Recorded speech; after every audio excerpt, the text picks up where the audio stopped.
Umalis si Lena sa bahay ni Rigor kung kaya ay naghahanap ito ng matutuluyan. Nakita nito ang karatolang room for rent sa bahay ni Namang Marsing. Kaagad naman siyang pinatuloy ni Namang Marsing sa kanilang bahay at ipinakita sa kanya ang magiging kwarto nito. Habang nagpapahangin si Lena sa bintana ng kanyang kwarto ay nakita nito ang bahay ni Rigor. Samantala, patuloy namang sinisisi ni Rigor si Marites. Sinabi niya dito na hindi sila aabot sa ganitong sitwasyon kung gumawa umano si Marites ng paraan para maituwid ang kanilang mga anak.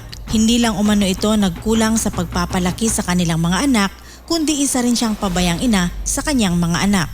Nasaktan si Marites ng labis sa mga sinabi ni Rigor sa kanya.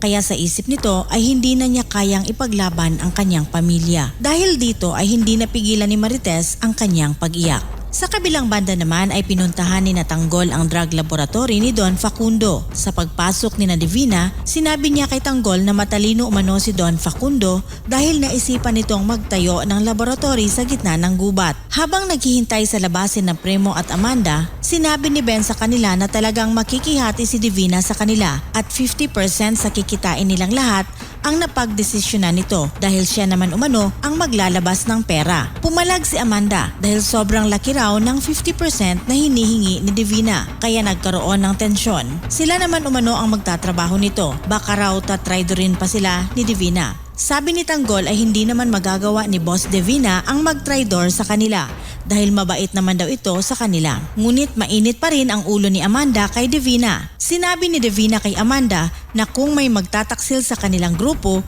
ay hindi umano siya kundi si Amanda dahil nagawa na niya ito noon nang ilaglag niya si Supremo sa mga pulis.